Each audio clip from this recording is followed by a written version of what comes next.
شرمېږي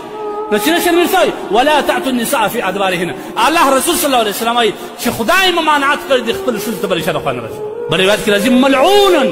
لعنت دې وي پر هغه کس باندې من اتی امرأته في دبرها کوم کس چې خپلې ښځې ته رشا د خوا راغلي یو او په حالت حیض کې د ښځې سره کوروالي کول هغه هم دا شرعي مسله واورئ دا مسله زموږ علما شرمېږي ځکه زموږ معاشره غرقه تباه و برباد شي زموږ ځوانان تباه و برباد په غټو ګناه اخته دي هېڅکله باید د اسلامي او شرعي مسله څوک ونه شرمېږي کله چې ښځه ته خپله ماهانه مریضي راله میاشتانه مریضي راله دغه د ښځې د نامه څخه لاندې د نارینه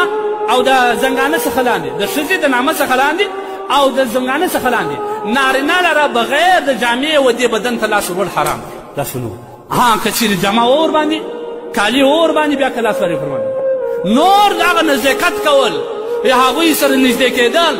یا لاس وروړل بدن ته دا خو بیخي سخت حرام دی بغیر د حیل او زموږ انسانان په دې زموږ دومره ناخبره یې دومره خبره یې څه وخت مخه ما تلویزیون راغی دا سې د کم علمي په وجه باندې دا مسایل وپوښتلو دا زموږ ازدواجي ژوند دی الله وایي ان الله لا یستحي من الحق خدای د حق نه شرمېږي نو موږ ولې وشرمېږو موږ د الله جل جلاله د لورې یو مسؤلین ټاکل شوي یو ځوان ما ته راځي وایي مفتي صاحب زه ډېر پریشان یم وایي ما چې کله واده وکړي په اوله شپه زما ښځې ته حیض راغی دی حیض نه پېژني چې حیض څه شي ول ما اوس زه ډېر پریشان یم ده ویل چې دا حیض راځي دا معنا چې دې ښځې زنا کړې ده بچا سره اوس دا ښځه زه طلاقه کړم که پلار راوغواړم که څه وکړم ما او د بدبختي زه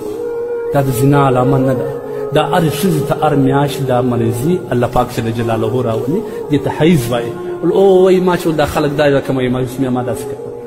موږ دومره د دې ساعته نه خبره خلک د خدای لپاره ځوانانو په دې مه شرمېږي دا زموږ ازدواجي ژوند دی د دې څه موږ چاره نه لرو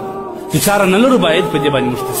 پوښتنې وکړو د علماو څخه لهذا دا ګناه وي چې کوم وخت په موږ په معاشره کې شته دا عذابونه چې به وي دا به الله پاک جل جلاله نوم په موږ راولي تاسو وګورئ نن کوم سیلابونه پر موږ راله لوږې رالې زلزلې را باندې راللې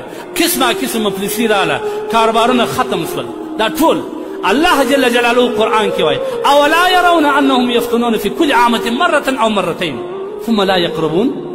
لا يتوبون ولا يذكرون ولا هم يذكرون الله وایي هر کال یو وار دوه وار ازمایل امتحان او عذاب ور باندې راوړي دپاره د دې چې دا زموږ ازمایش واخلي عبرت واخلي بیا هم الله وایي دې نه توبه باسي او نه د دې څخه فن او نصیحت اخلي دا قرآن آیات دی هر وخت زه په دې باندې په کال کې یو دوه عذاب راولم دپاره د دې چې په غلطه لار روان یې پر چپه لار روان یې راواوړه دې خوا ته دغه ان الله لا یغیر ما بقوم الله وایي کم نعمتونه کومه خوشحاله زندګي چې دې مړه کړې ده هېڅکله زه نه در بدلوم ان الله لا یغیر الله تبدیلي نه راولي په قوم باندې ولکن یغیروا ما بانفسهم دوی په خپل ځانو په خپله تبدیلي راولي د خپل ګناهو په عمل قرآن دا وایي واذا اراد الله بقوم فلا مرد له نو کله چې ستا تبدیلي په خپله ځان راوړي د خدای نافرماني شروع کړه بیا الله عذاب راولي داسې عذاب راولي چې هېڅوک په بیا لرې کول والا د دې عذاب نه نن موږ ته وینو د خدای تبارک وتعالی فیصله د عذاب څخه انسان فطرتا د الله پاک جل جلاله ته نږدې دی لیکن شیطان او نفس تا پر فطرت دونې غالب شي چې هره نافرماني ته وشي زموږ معاشره وګورئ دا د انسان فطرت دی شیطان څومره د خدای په غضب ور بدل کړی زموږ په دغه معاشرې انسانانو کې وایي خپل هلکه مه شئ عام سطح باندې وګوره دلته شراب نوشي نه ده عام تاسو په دا بار ملکو کې وګورئ په عام موټرانو کې دلته زنا شته